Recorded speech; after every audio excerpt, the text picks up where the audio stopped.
मेरा तो सुना सिर बराबर दिस लगा सोई या ठीक हो गया। बिस्मिल्लाहिर्रहमानिर्रहीम, अस्सलाम वालेकुम। प्रोग्राम में खुश आमदीद। साबिक वज़ीर आज़म मियां मोहम्मद नवाज शरीफ और मुस्लिम लीग नून के कायद जनाब नवाज शरीफ साहब की वीज़ा एप्लीकेशन जो उन्होंने तौसीक के लिए दी थी, चूंकि वो 2019 में बरतानिया आए थे मेडिकल ग्राउंड के ऊपर और यहाँ पर वो ओवर स्टे हो गए और उन्होंने वीज़ा एक्सटेंशन के लिए या तौसीक के लिए एक दरख्वास्त दी थी जो बरतानवी होम ऑफिस ने रिफ्यूज कर दिया है।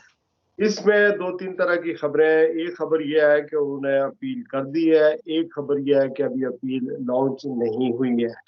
मियां साहब के पास क्या ऑप्शन है बरतानिया रहने के? आया वो डिपोर्ट हो जाएंगे, किसी दूसरे मुल्क में चले जाएंगे, आया वो सियासी पनाह की दरख्वास्त दे सकते हैं, क्या कार है या क्या आगे प्रोसीजर अडॉप्ट किया करने के ऑप्शन मियां साहब के पास मौजूद हैं? इस सारी सूरत हाल पर गुफ्तगू करने के लिए मैंने ज़हमत दी है यूके के टॉप माहिर कानून और खास करके इमिग्रेशन स्पेशलिस्ट, यानी इसमें उन्होंने माशाल्लाह बैरिस्टर है, यूके के इमिग्रेशन लॉज को बड़ा अच्छी तरह समझते हैं, बैरिस्टर अजहर चौहान साहब को। अस्सलाम वालेकुम। वालेकुम सलाम शराज साहब। मियां नवाज शरीफ, जैसे कि मैंने कहा कि मेडिकल ग्राउंड पर बरतानिया में आए थे, अब उन्होंने इसी ग्राउंड के ऊपर जब उनकी मुद्दत खत्म होगी वीजे की तो उन्होंने फिर अप्लाई किया था। अच्छा, अब ये बताएं कि ये रिफ्यूजल की वजूहात क्या हो सकती हैं और उसके अलावा अब हो ही कैन मूव फॉरवर्ड। जैसे कि हम पाकिस्तानी हुकूमत, पाकिस्तान की जो अपोजिशन जमात है मुस्लिम लीग नून है, उनका नैरेटिव सुने तो वो ये कहते हैं कि अपील ऑलरेडी लॉन्च हो चुकी है। तो आपको क्या लगता है, आपकी मालूमात क्या है और कानूनी हैसियत क्या है? सबसे पहले शराज खान साहब, आपका बहुत शुक्रिया कि आपने मुझे दावत दी इस प्रोग्राम में शामिल होने के लिए। नॉर्मली जैसे आपको पता है कि मैं अपनी प्रैक्टिस में बहुत मसरूफ़ होता हूँ और दूसरे वकला की तरह मैं प्रोग्राम में पाकिस्तानी या एशियन प्रोग्राम में इसलिए शरीक नहीं होता कि वो नॉर्मली लोग समझें ये कोई पेड प्रोग्राम्स हैं, तो ये हरगिज़ ऐसा चीज़ नहीं है। ये आपने दावत दी तो मैं यहाँ गया, सो आपका शुक्रिया सर। अच्छा, जहाँ तक ताल्लुक है, देखें हमारे पास उनका रिफ्यूज़ल लेटर तो नहीं है मियाँ साहब का। जैसे आपने इंट्रोडक्शन में कहा कि मियां नवाज शरीफ साहब यहाँ आए थे 2019 नवंबर में मेडिकल ट्रीटमेंट की बेस पर, और मेडिकल ट्रीटमेंट जो वीज़ा होता है नॉर्मली वो वीज़ा दिया जाता है 6 महीने का और उसकी मुद्दत बढ़ाई जाती है डिपेंडिंग ऑन कि आपकी मेडिकल एनालिसिस क्या है, डॉक्टर्स जो इलाज कर रहे हैं वो क्या बता रहे हैं, उसकी प्रोग्नोसिस, डायग्नोसिस या ऑनगोइंग ट्रीटमेंट क्या है, और उसमें वक्तन फ़वक्तन आपकी क्या चेकअप्स हो रही हैं। इनका जहाँ तक जैसे मीडिया में वेल रिपोर्टेड है कि ये ज़ाहिर पर्सनल हमारे पास इंफॉर्मेशन तो नहीं है। अगर उनकी एज सच कोई ट्रीटमेंट ऐसी क्रिटिकल नहीं है कि उनका यहाँ रहना लाजिम है, यानी हर 2 महीने बाद या हर महीने बाद उनकी कोई ट्रीटमेंट हो रही है, अगर 6 महीने के बाद चेकअप है नॉर्मल में, तो उन्हें यकीनन फिर अपने मुल्क जाना पड़ेगा और ट्रीटमेंट के लिए वो दोबारा आ जा सकते हैं। That's a theoretical discussion. पर इन एनी हाउ अभी उनका जो वीज़ा एप्लीकेशन थी, ज़ाहिर है कोई उनका 2 साल का वीज़ा तो नहीं था आगे यहाँ बैठ जाएं। बीच में कोविड आ गया तो उनको एक बोनस मिला कि वो आराम से यहाँ बैठे रहे, क्योंकि कोविड के दौरान किसी को इवन विजिट वीज़ा वाले लोगों को रिमूवल नहीं हो रही थी। होम ऑफिस ने एक्सेप्शन उनको एक्सटेंशन दी थी। अभी जो उन्होंने एप्लीकेशन डाली थी कि मेरा वीज़ा एक्सटेंड किया जाए, वो रिफ्यूज़ हो चुका है, और वो वीज़ा मेडिकल ट्रीटमेंट की बेस पर लेस अस्यूम था।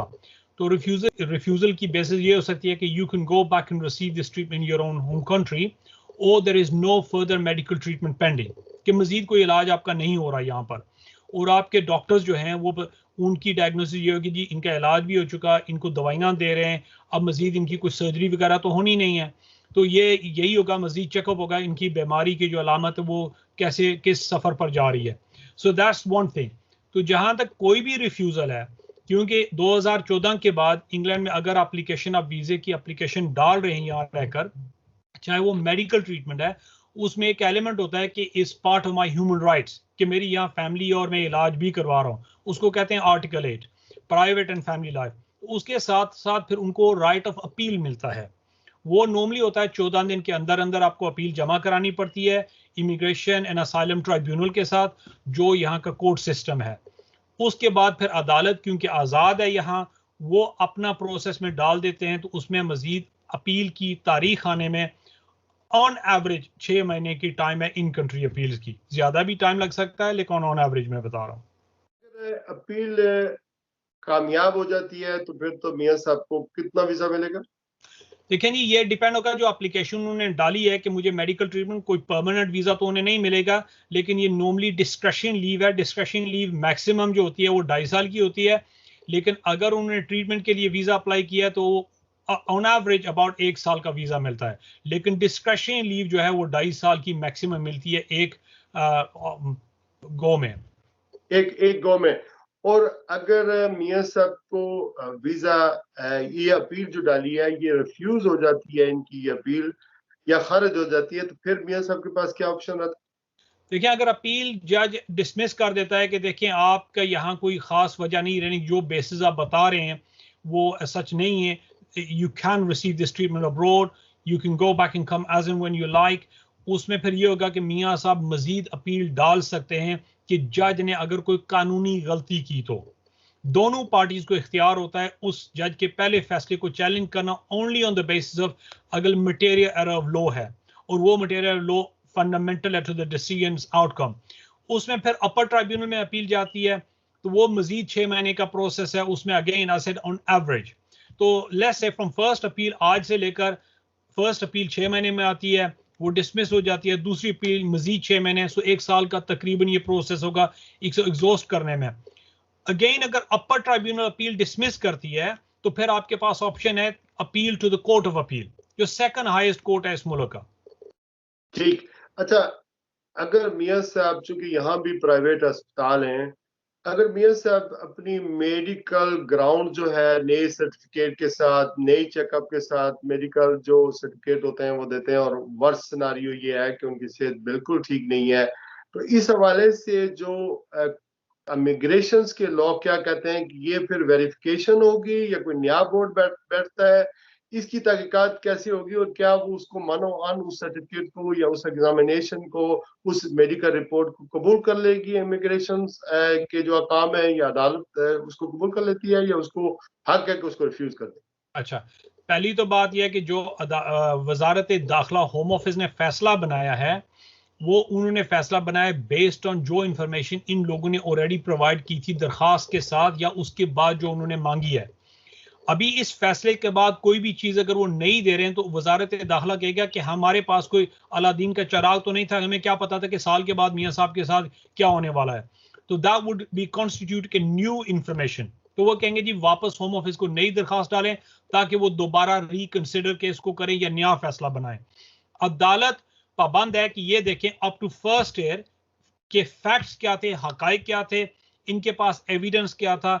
फर्स्ट ईयर के बाद आपको नया एविडेंस इंट्रोड्यूस नहीं करा सकते, वो उसके लिए आपको नई दरखास्त डालनी पड़ती है। तो नई एप्लीकेशन वो वापस वजारत दाखिला के पास जाएगी विद मेडिकल एविडेंस। देखें जी, खुदा न खास्ता बिलफर्ज बंदे की कंडीशन बहुत ज्यादा डिटेरियोरेट हो गई है, उसमें तब्दीली आ चुकी है, तो वो इस मुल्क में एक इंडिपेंडेंट फेयर प्रोसेस है, वो उस केस को रिव्यू करेंगे लाजमी। ये फरमाइएगा कि अगर मियां साहब इस सारे ऑप्शंस में नाकाम हो जाते हैं तो क्या वो यहाँ पर सियासी पनाह की दरखास्त दे सकते हैं? इजीएस्ट ऑप्शन यहाँ to remain in the UK. देखिए सियासी पनाह का शरा साहब ये तल्लक है कि जब कोई बंदा सियासी पनाह की दरखास्त डालता है उसका एक प्रोसेस है, असाइलम इन इटसेल्फ कि यूएन का कन्वेंशन है रेफ्यूजी कन्वेंशन, उसके मुताबिक है 1952 कन्वेंशन और 67 प्रोटोकॉल, उसके मुताबिक आपको अपने मुल्क से बाहर होना चाहिए, जैसे वो हैं वो पाकिस्तान से बाहर हैं, लेकिन उनको फर्स्ट अपॉर्चुनिटी जब उनको खतरा नजर आ रहा है, फर्स्ट अपॉर्चुनिटी वो असाइलम एप्लीकेशन डालनी है। वो ये नहीं कह सकते जी मैंने 2-2.5 साल लगा कि ये कहा जी मेडिकल है मेडिकल है मेडिकल है, अचानक अब मुझे जो है जान का खतरा नजर आ रहा है, अनलेस कुछ ऐसी तब्दीली उनके हालात में आती है कि वो कहते हैं जी मेरी जान को खतरा है, मुझे धमकियां दी जा रही हैं, और वो ये नहीं हो सकता कि वो कहेंगे जी मैं अदालत का सामना नहीं करना चाहता, वो होता है प्रोसिक्यूशन। इनको साबित करना है असाइलम या रेफ्यूजी कन्वेंशन के लिए ये उनकी परसिक्यूशन हो रही है, यानी लोग कहते हैं जी मेरी रेस, रिलीजन, पॉलिटिकल ओपिनियन या सोशल ग्रुप, वो साफ ज़ाहिर है ये कहेंगे जी मैं एक सियासी जमात का हेड हूं तो मेरा पॉलिटिकल ओपिनियन ऐसा है और मुझे इसकी वजह से हो रही है। फिर वो कहेंगे जी स्टेट या स्टेट एक्टर्स जो हैं वो मेरी जान के पीछे पड़े हुए हैं, और इस चीज को मेरे ख्याल में साबित करना उनके लिए इंतहाई नामुमकिन होगा। ये सिर्फ एक ड्रामा होगा, खेल वो खेलने के लिए खेल सकते हैं जी, हम असालिम डाल रहे हैं, क्योंकि बरतानिया की हुकूमत को भी सोचना पड़ेगा। ये केस हाई प्रोफाइल है, वो कहेंगे भाई जब ये आए थे उनकी उस वक्त के खतरे और आज के खतरे में क्या तब्दीली आई है। अनलेस वो ये कहते हैं कि देखें जी पाकिस्तान में जो बयान उनकी बेटी दे रही है उसकी वजह से वो कहेंगे ये अचानक मेरे लिए मेरी जान को खतरा बना है, जो दूसरे लोग हैं वो चाहते हैं जी मियाँ साहब की जान पर हमला करें या उनको कोई ऐसी तज़यीत पहुंचाए। ही कांट से कि मैं अदालत का सामना नहीं करना चाहता, वो एक सेपरेट इशू है। क्योंकि ये कन्विक्टेड ऑलरेडी है अदालत में। बिल्कुल 2 मिलियन की प्रॉपर्टी मेरी मेरी यहाँ पर है, या मैं इन्वेस्ट कर रहा हूँ 2 मिलियन पाउंड जो, और इस बुनियाद पर मेरी यहाँ पर इन्वेस्ट है और मुझे यहाँ सेटलमेंट का वीजा दिया जाए, तो इस हवाले से बरतानिया का कानून क्या कहता है? और ये मियाँ साहब ये ऑप्शन अडॉप्ट कर सकते हैं, ये रूट अख्तियार कर सकते हैं? देखें यूके में ऑब्वियसली ये कहना कि जो रूल्स हैं, कानून जो है वो बड़ा सिंपल है कि कोई भी बंदा यहाँ आ रहा है क्योंकि वो है टेम्पररी वीजा पर, यानी बेसिकली वो मेडिकल ट्रीटमेंट टेम्पररी वीजा होता है, उसको आप स्विचिंग या तब्दील करके दूसरी कैटेगरी में नहीं जा सकते अनलेस वो ये अपील विन नहीं करते, डिस्कशन लीव में नहीं आते। तो एज एन इन्वेस्टर ये नहीं, मैं नहीं कह सकता कि टोटली नहीं होगा। होम ऑफिस, होम सेक्रेटरी अपना डिस्कशन, उसको राइट है वो इस्तेमाल करके इनकी एप्लीकेशन वेरी कर सकते हैं एज एन एंटरप्रेन्योर या इन्वेस्टर। जैसे 2 मिलियन है या ज्यादा है तो उसके लिए ऑब्वियसली जैसे कि वेल नोन है कि मियाँ साहब या उनकी फैमिली के एसेट्स मिलियंस में यूके में मौजूद हैं, तो उनके लिए कौन सी बड़ी बात है वो किसी दुबई या स्विट्जरलैंड किसी और अकाउंट से कह दें ये हमारा 2 मिलियन हम इन्वेस्ट कर रहे हैं कोई प्रॉपर्टी में, ये जो भी एक कंपनी नहीं बना लें, पर उसके लिए ये गारंटी नहीं है क्योंकि वो उस करेक्ट रूट से दाखिल नहीं हुए। तो इन कंट्री ये काम करना अगेन वो होम ऑफिस के स्वाबदीद पर होंगे। प्रीति पटेल के इख्तियार पर है कि वो एक्सरसाइज डिस्कशन करना चाहती है या नहीं, अगर वो होम सेक्रेटरी रही तो। नॉर्मल प्रोसीजर क्या होता है? अपने मुल्क से वीजा लेकर आना पड़ता है? लाजमी है sir, because Pakistan visa national country है। पाकिस्तान से कोई भी बाशिंदा पाकिस्तानी पासपोर्ट पर यूके नहीं आ सकता बिफोर गेनिंग एंट्री क्लियरेंस, चाहे वो विजिटर है, चाहे वो मेडिकल है, चाहे वो स्टूडेंट है, चाहे वो इन्वेस्टर है, चाहे वो शादी का वीजा है। तमाम कैटेगरीज में बरतानी हाई कमीशन वीजा इशू करेगा इस कैटेगरी में। फिर यहां आने के बाद कुछ कैटेगरीज हैं जिनको आप तब्दील कर सकते हैं, लेकिन उसमें विजिटर वीजा या टेम्पररी वीजा तब्दील नहीं किया जा सकता किसी हालत में। नॉर्मली रूल्स अलाउ नहीं करते, लेकिन वो डिस्क्रेशन जैसे मैंने कहा है देयर इज डिस्क्रेशन, वो होम ऑफिस के होम सेक्रेटरी का डिस्क्रेशन है। अगर मियाँ साहब के बेटे अपने वालिद को एज ए डिपेंडेंट या एल्डरली जो ज़ईफुल उम्र वालिद की हैसियत से यहाँ बरतानिया के कानून के मुताबिक पेश करते हैं कि ये विडो है, इनकी लुक आफ्टर करने वाला पाकिस्तान में कोई नहीं है, अनाज मुआवजे की सहूलत नहीं है, उस सूरत में क्या मियाँ साहब यहाँ स्टे कर सकते हैं? देखिए नॉर्मली जो एडल्ट डिपेंडेंट रिलेटिव है, एल्डरली पेरेंट्स का रूल है ओवर 65 जो मियाँ साहब हैं होली और मेनली डिपेंडेंट। लेकिन मसला यह है कि मियाँ साहब अपने बेटों पर डिपेंडेंट नहीं है क्योंकि उनकी बहुत सारी जायदाद प्रॉपर्टी एसेट पाकिस्तान में है। उनको दिखाना पड़ेगा जी मेरा कोई वहाँ केयर नहीं है, या हम कोई नर्स नहीं हायर कर सकते, या कोई हमारा केयर टेकर नहीं है। मियाँ साहब के बेटों ने खुद कौन से उनकी ड्रेसिंग करनी है या बात कराना या कुछ, लेकिन अगेन उन्हें दिखाना ये पड़ेगा कि मियाँ साहब की कैफियत जो हालत है मेडिकल, मेंटल, साइकोलॉजिकल, वो इतनी चेंज हो चुकी है कि वो अकेले नहीं रह सकते। But this is A category again कि इनको नॉर्मली वीजा पाकिस्तान से लेकर आना था, लेकिन वो एप्लीकेशन डाल सकते हैं बशर्त ये कि वो साबित करें कि ये तब्दीली अब आई है जो फोर्सिबल नहीं थी, जो हमारे जहन में जिस इंटेंशन में नहीं थी, हमें नहीं पता था ये होने वाला इतनी तब्दीली।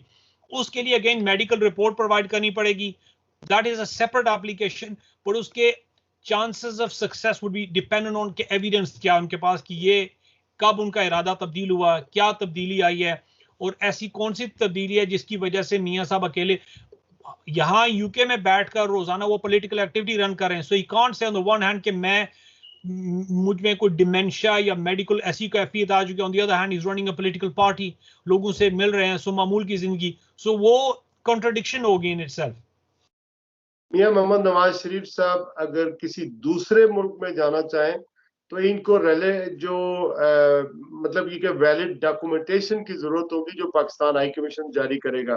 क्या पाकिस्तान हाई कमीशन इनको वैलिड डॉक्यूमेंटेशन जारी करेगा सिर्फ पाकिस्तान के लिए, या वो किसी और मुल्क के लिए भी जारी कर सकता है?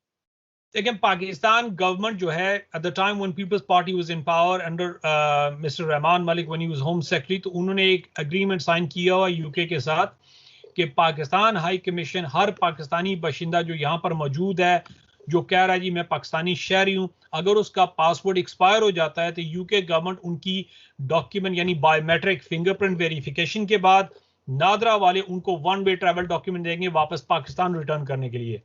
तो हाई कमीशन लाजमी उनको ये नहीं डिनाई कर सकता ये पाकिस्तानी शहरी नहीं है, तो अगर वो ट्रैवल डॉक्यूमेंट या पासपोर्ट इशू करते हैं तो नॉर्मल रूल ये है कि यूके गवर्नमेंट आपको रिटर्न करेगी आपके अपने वतन में, आपके अपने मुल्क में जो आपको कबूल करेगा। अगर मियाँ साहब के पास वैलिड वीजा किसी और मुल्क का है तो वो कहते हैं जी ठीक है मैं खुद अपनी मर्जी से जा रहा हूं, जिसको कहते हैं वॉलंटरी डिपार्चर, और उनके पास लेस से सऊदी अरेबिया का क्राउन प्रिंस या दुबई या कहीं, या लेस से जो बाइडेन कहता है I will welcome him here, और वीजा वैलिड है, तो फिर ब्रिटिश गवर्नमेंट उनको रोक नहीं सकती अनलेस कि मियाँ साहब हर चीज को ओवरस्टेट कर जाएं और ब्रिटिश गवर्नमेंट उनको रिमूवल कर रही है, जिसको कहते हैं कि एडमिनिस्ट्रेटिव रिमूवल, वो एक अलग बात है। सो आई डोंट थिंक कि पाकिस्तान गवर्नमेंट अगर उनको नॉर्मल पासपोर्ट इशू करती है और उस पर वीजे पुराने मियाँ साहब के वैलिड हैं, जरूरी नहीं होता कि वीजा पासपोर्ट पर इंडोर्स ही हो, as long as the other country says yes we've given him a residency or right to come here, then he may be allowed to go there. यानी कि इसके ऊपर जब पासपोर्ट जारी करेगी या ट्रैवल डॉक्यूमेंट जारी करेगी तो वो दुबई भी जा सकते हैं unless पाकिस्तान हाई कमीशन ये लिखते वहां कि this is only valid for travel one way journey to Pakistan, और वो उनका इख्तियार है। ये भी हो सकता है कि वो वाया दुबई जाएं और वहां स्टे कर लें, ये भी हो सकता है, पॉसिबिलिटी है, एज लॉन्ग एज कि दुबई गवर्नमेंट उनको लैंड कर दे या सऊदी गवर्नमेंट उनको लैंड करे, उसके बाद कह दे जी हमने इनको यहाँ पर पनाह दे दी है या रिहाइश दे दी है, या हमने कहा जी ठीक है, क्योंकि उनका अपना इख्तियार है। मियाँ साहब मियाँ मोहम्मद नवाज शरीफ को ऐसा भी हो सकता है कि ये सारे केस जब रिफ्यूज हो जाते हैं, हुकूमत बरतानिया एक तरफ पाकिस्तान प्रेशर डाल रहा है, हुकूमत बरतानिया इनको डिपोर्ट कर दे पाकिस्तान, ऐसा मुमकिन है? सर डिपोर्टेशन जो होती है ना, जैसे मैंने अर्ज किया कि वो उस सूरत हाल में यूके में होती है कि जब ये कोई आदमी यहाँ पर जुर्म कर चुका है और उसको 12 महीने से ज्यादा कानूनी तौर पर यहाँ जेल हो जाए, सेंटेंस क्रिमिनल मिले 12 महीने प्लस का, उसमें डिपोर्टेशन होती है। लेकिन जिसको हम लोग डिपोर्टेशन लीगल प्रोसेस जो है, लेकिन जहां जब कोई बंदा इमिग्रेशन प्रोसेस को खत्म कर चुका, उसका कोई रीजन, उसको कहते हैं एडमिनिस्ट्रेटिव रिमूवल। तो बेसिकली ये होता है उनको पकड़कर जहाज पर बैठाना होता है, वो डिपोर्टेशन टेक्निकली नहीं होती, लेकिन हमारे लोग उसको डिपोर्टेशन ही समझते हैं, लेकिन वो गलत टर्मिनोलॉजी है। So what will be administrative removal, तो उनको रिमूव किया जा सकता है। जैसे मैंने कहा अगर पूरा प्रोसेस खत्म हो जाता है तो मियाँ साहब को यकीनन, या कोई भी बंदा है, तो ब्रिटिश गवर्नमेंट कहेगी well here's your return flight, वो फ्लाइट बुक करेंगे, वो कहेंगे जी आप यहाँ अब हमारे मेहमान नहीं रहे, your illegal overstayer and we are removing you. लेकिन मेरे ख्याल में ये केस वहां तक नहीं पहुंचने वाला। अगर उनके पास दुबई का सुनाया कामा है जिस पर उनकी डिस्क्वालिफिकेशन भी हुई थी, अगर यहाँ से वो दुबई जाना चाहें तो उस कामे के ऊपर तो ट्रैवल नहीं कर सके, उन्हें कर सकते, उनको तो चाहिए होगा पासपोर्ट या ट्रैवल डॉक्यूमेंट। अकामा सेल्फ जो है वो ट्रैवल डॉक्यूमेंट नहीं होता, वो एक डिफरेंट इशू है, उस पर हमें नहीं जाना चाहिए। कि देखें अकामा वहाँ का जो है ना वो रेजिडेंस परमिट है जिसका लिंक है आपके पेशे के साथ या आपके स्पॉन्सर के साथ, जो खफीर होता है उसकी थ्रू आपको अकामा इशू किया जाता है। लेकिन उस पर अकामे पर जाने के लिए जाहिर है कि वहां का मुल्क आपको एंट्री देगा अगर वो स्टिल अगर वैलिड है, लेकिन उसके साथ साथ आपके पास पासपोर्ट होना चाहिए जो कि आपका नेशनल, आपके मुल्क का पासपोर्ट है जिस पर आप सफर कर सकते हैं। जवाज सफर तो पासपोर्ट है, वो इकामा नहीं है। तो मियाँ साहब को यकीनन रिमूवल का सामना करना पड़ेगा अगर वो तमाम अपीलें हार जाते हैं और उनके पास कोई ऑप्शन नहीं बचता। तो ट्रीटी कोई मौजूद नहीं है पाकिस्तान और यूके के दरमियान? देखें यूके और पाकिस्तान के दरमियान एक ही मुआहदा है जो पीपल्स पार्टी के दौरान हुआ था, रहमान मलिक साहब जब होम सेक्रेटरी थे, कि यूके से कोई भी पाकिस्तानी बंदा जो यहाँ पर गैर कानूनी हो चुका है और उसके पास पासपोर्ट एक्सपायर हो चुका है, तो पाकिस्तानी सफारत खाना उसकी शनाख्त वेरीफाई करेगा नादरा के रिकॉर्ड के थ्रू और ट्रैवल डॉक्यूमेंट इशू करेंगे। जहां तक ताल्लुक है क्रिमिनल्स का वापस बंदे को अपने मुल्क लेकर जाना, एज सच कोई ट्रीटी मेरे इल्म में अलबत्ता नहीं है जो बरतानिया और पाकिस्तान के दरमियान हो।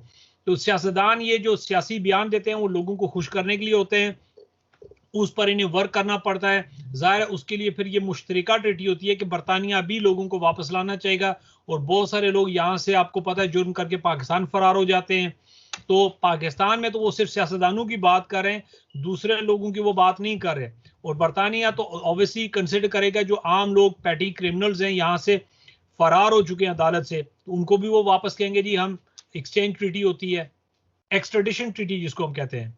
जी, 1.5-2 साल से मियां साहब यहाँ रह रहे थे, बड़ा हाई प्रोफाइल केस है जी उनकी, यहाँ पर इन्वेस्टमेंट भी मौजूद है मिलियंस ऑफ मिलियंस की, जैसे अखबारों में आता है, जैसा कहा जाता है, हुकूमत बरतानिया भी कहती है, यहाँ के अखबारात भी, और जैसे उनके बेटे यहाँ बिजनेस करते हैं।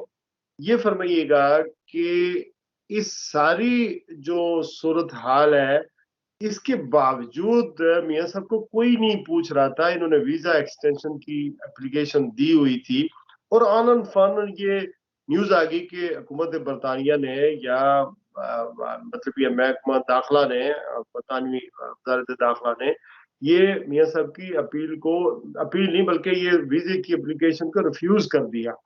तो ये सारी मूवमेंट के पीछे कोई कंट्रोवर्सी भी हो सकती है? सर ये तो क्या सराय है, हम लोग एनालिसिस देख रहे हैं। सबसे बड़ी बात है कि मियां साहब पाकिस्तान से मेडिकल ट्रीटमेंट का वीज़ा लेकर आए थे। नॉर्मली वो वैलिड होता है, जैसे मैंने अर्ज किया था 6 महीने, तो मैक्सिमम उसको यहाँ आकर ट्रीटमेंट के तौर पर आप एक्सटेंशन डाल सकते हैं। बीच में कोविड आ गया, इवन जो लोग विजिटर थे उनको एक्सेप्शनली वीज़े एक्सटेंशन किए गए हुकूमत की तरफ से, क्योंकि फ़्लाइट्स बंद थी, उनको प्रेशर नहीं था जाने का। मियां साहब आराम से बैठकर यहाँ सियासत कर रहे थे, पूरी पार्टी को चला रहे हैं, पाकिस्तान को डिटेशन नून लीग को यहाँ से बैठ के दे रहे हैं। लेकिन आज़ाद कश्मीर के इलेक्शन के दौरान उनकी बेटी ने ऑब्वियसली इमरान खान के बेटों पर हमला किया कि यहूदियों के घर उनकी परवरिश हो रही है। जाहिर है कि उनके बेटों के निनाल पर एक अटैक किया गया, और ये स्टेटमेंट वेरी एंटीसेमेटिक थी, जो कि एक मजहब के तल्लक रखने वाले लोगों पर हमला था, और वो कानूनी तौर पर जुर्म है यूके में। सो हमारे ऑब्वियसली लॉजिक ये डिक्टेट करता है कि no doubt Jewish lobby obviously hasn't taken kindly to that. They must have said, what's going on with this man? ये बंदा यूके में बैठकर और उसकी फैमिली हमारे ऊपर हमले करें। और गोल्डस्मिथ फैमिली का बहुत बड़ा असर रसूख है यूके में। और उसके अलावा हटकर देखें, ये इशू नहीं होता कि एक खानदान की बात है, उनकी पूरी कम्युनिटी यूनाइटेड होती है, चाहे वो किसी भी बरादरी तलहक का इशू नहीं होता। यहाँ उनका यह है कि उनकी पूरी कम्युनिटी, पूरी कौम पर हमला किया गया है। सो आई थिंक मियां साहब एंड उनकी फैमिली की जो चीप रेटरिक्स है, वो अब उनको ये एक्सपेंसिव पड़ेगी, और इसके लिए उनको अब साबित करना, प्रूव करना, ये पाकिस्तान वाली बात नहीं। आप डॉक्टर से एक लेटर लेके दे देंगे मियां साहब बीमार हैं, घर में लेटे हुए हैं, you know he will have to produce all the medical reports, जो एनालिसिस होगी। और यहाँ का जज जो है वो अकल फैम के मालिक होते हैं, उनको पता होता है मेडिकल रिपोर्ट्स कैसे पढ़नी है, एक्सपर्ट्स क्या लिख कर दे रहे हैं। आप ये कह रहे हैं कि let me explain little bit, इसको फिर एक्सप्लेन करते हैं। आप ये कह रहे हैं कि सारी मूवमेंट और मियां साहब का अचानक वीजे का रिफ्यूजल आ जाना, इसके पीछे मुआरकात या असबाब ये भी हो सकते हैं कि मरियम नवाज ने आज़ाद कश्मीर के इलेक्शन कैंपेन के दौरान ये क्या सराही है कि वो उन्होंने जो कहा कि इमरान खान साहब के बच्चे यहूदियों के गोद में परवरिश पा रहे हैं। इसका मतलब ये है कि उन्होंने एक तरह की मुनाफरत फैलाने की या नफरत फैलाने का उनकी ये स्टेटमेंट थी, उनको हकीर समझा गया। जबकि यूके का लॉ ये कहता है कि यहूदियों को प्रोटेक्ट करता है, और आप उनको ऐसा नहीं कर सकते। उसकी वजह ये है कि चूंकि होलोकास्ट जर्मनी में यहाँ पर उनको बहुत ज्यादा डिस्क्रिमिनेट किया गया था, मारा गया था, कत्ल किया गया था सेकंड वर्ल्ड वॉर के में, तो इस वजह से कानून है उनको प्रोटेक्ट करता है कि आप उनके खिलाफ कोई इकदाम नहीं उठा सकते और मजहबी मुनाफरत नहीं फैला सकते उस तरह की। ये यहूदियों के लिए खुसूसी तौर पर कानून है, और इससे हमें सबको इसका एहतराम भी करना चाहिए। और यूके में ऐसा लॉ भी है कि मुसलमानों को बुरा भला कहना या मजहब की बुनियाद पर, कलर की बुनियाद पर किसी को हकारत ऐसे जुमले कसना या कहना इंटेंशनली, ये जुर्म है, जिसमें उसकी जो एथनिसिटी है, कलर है, या उसका रंग है, रंग क्या, फिर उसका मजहब जो है, उसकी वजह से उसको आप हकीर समझ रहे हैं, गर्दान रहे हैं या स्प्रेड कर रहे हैं, उसकी तशहीर कर रहे हैं, तो ये लॉ यहाँ पर प्रोटेक्ट करता है। ऐसा ही है डॉक्टर बैरिस्टर साहब? जी बिल्कुल यही है, और ये प्रोटेक्शन जो है एक स्ट्रिक्टली इसको इन्फोर्स किया जाता है। और जितने भी लोग सर्टनली देखें पिछले चंद सालों में, जैसे मैंने अर्ज किया था कि जेरेमी कोबिन की हालत देख लें लेबर पार्टी में, उसकी जो एक्टिविटीज थी वो यही थी। उन्होंने कहा जी ये पार्टी और इसके कुछ लोग जो है वो एंटी सेमेटिक स्टेटमेंट्स दे रहे हैं, बयान दे रहे हैं ट्विटर पर इधर उधर, और बहुत सारे पेपर्स को। जी बिल्कुल, यहूदी कम्युनिटी के खिलाफ। बिल्कुल, और यहूदी कम्युनिटी है, और वो इस चीज पर उन्होंने कहा जी बाकायदा इंडिपेंडेंट इंक्वायरीज होती हैं यूके में। अगर जूइश कम्युनिटी कहती है जी फलाम बंदे ने उसके बयान उसके ट्विटर एंटी सेमेटिक है, हमारी जूइश फेथ या कम्युनिटी के खिलाफ ये लोग बयान दे रहे हैं, और ये कानूनी जुर्म है। ऑब्वियसली इससे एक हमारी क्या सराई है कि इन लोगों का कुछ बयानिया ये भी इनको अकल से सोचना चाहिए कि why are they attacking certain people. देखें ज़ाहिर इमरान खान के बच्चे पाकिस्तानी सियासत में डायरेक्टली या इनडायरेक्टली इन्वॉल्व नहीं है, तो उन पर एक तबसरा करने की इनको जरूरत क्या थी? ठीक है बैरिस्टर साहब, क्वेश्चन है, बहुत सारे यहाँ बरतानिया में सॉलिसिटर्स हैं जो टीवी पर इंटरव्यू दे रहे होते हैं, नजर आ रहे होते हैं, वो फिर इसी तरह बहुत सारी इमिग्रेशन फर्म बनी हुई हैं। तो आप हमें वो टीवी पर तबसरे करने वाले सॉलिसिटर्स या बैरिस्टरों या लॉ जो फार्म है उनके पास जाना चाहिए। हमें पता कैसे चलेगी कौन सही है और कौन गलत है? और जो टीवी पर इतने आते हैं ये भी बहुत सारी अपनी एडवर्टाइज पर बड़ा पैसा खर्च करते हैं, माल बनाते हैं, तो राइट और रॉन्ग वकील कैसे ढूंढा जाए? सर ये बड़ा एक अच्छा सवाल है आपका। अमूमन जो लोग हमारे ख़ासतौर पर अपनी एशियन कम्युनिटी के वकला हैं, हमारे बैरिस्टर्स या सॉलिसिटर जो पाकिस्तान से बुनियादी तालीम लेकर आए फिर उन्हें यहाँ आकर रीट्रेन किया, उनका एक इंटरेस्ट है, शौक है, वो अपनी कम्युनिटी के लिए एक तो अपनी बिजनेस के हवाले से वो इंटरव्यू देते हैं कि वो मीडिया में रहेंगे तो उनका नाम वो सर्कुलेट करेगा। दूसरी बात यह है कि उनको पाकिस्तानी पॉलिटिक्स में बड़ा इंटरेस्ट होता है, यहाँ यूके की पॉलिटिक्स पर उनकी गिरफ्त नहीं होती, इंटरेस्ट नहीं ले रहे होते। तो जहाँ तक तल्लक है कि प्रॉपर लीगल एडवाइस लेना, मैं अमूमन लोगों को कहता हूँ कि देखें आप टीवी की एडवर्टाइज पर ना जाएं, ये देखें ये बंदा जो अपनी फील्ड में प्रोफेशनली कितना कॉम्पिटेंट है और ये सर्विस डिलीवर कर रहा है, उस पर तवज्जो दे रहा है। अगर वो टाइम खाली सोशल मीडिया पर लगा रहे हैं तो अपने क्लाइंट्स को कम टाइम दे रहे हैं, दैट डजंट हेल्प। इसीलिए मैं पर्सनली तो अवॉइड करता हूँ सोशल मीडिया या अपने चैनल्स को, क्योंकि हम लोगों ने तो पेमेंट करनी नहीं होती, ना हमें उस चीज़ एडवर्टाइजिंग की ज़रूरत है। हम चाहते हैं कि लोगों को सही एडवाइस की जाए सही रास्ते पर। और आपने ज़ाहिर है मेरे दोस्त भी हैं, आपने कहा नहीं नहीं I need you to come on just explain, तो इसलिए मैं आ गया, अदरवाइज मैं तो अवॉइड करता हूँ। Thank you very much, it was pleasure and it was very informative. और मैं अप्रिशिएट भी करता हूँ कि आपने बड़ी डिटेल से हमें एक तो मियां मोहम्मद नवाज शरीफ का पूरा केस जिसके ऊपर सियासत पाकिस्तान में भी हो रही है, यहाँ भी हो रही है, और मियां साहब हकीकत में बीमार भी हैं। ये बंदा 70+ हो जाए तो वैसे भी बहुत सारी बीमारियां होती हैं, तो पाकिस्तान में भी और यहाँ भी, और जिस ग्राउंड के ऊपर वो आए थे उसी पर रहते, और फिर वो जो 9 सब मेडिकल ग्राउंड पे रहना था, तो उसको मेरे ख्याल में नहीं करना चाहिए था। तो ये सारी चीजें बहरहाल इन्हें मैस, लेकिन हम उस सियासत में नहीं जाना चाहते पाकिस्तानी पॉलिटिक्स में। ये प्योरली हमने कानूनी नुक्ता नजर आपसे जानने की कोशिश की, और आइंदा भी इंशाल्लाह कोशिश करेंगे।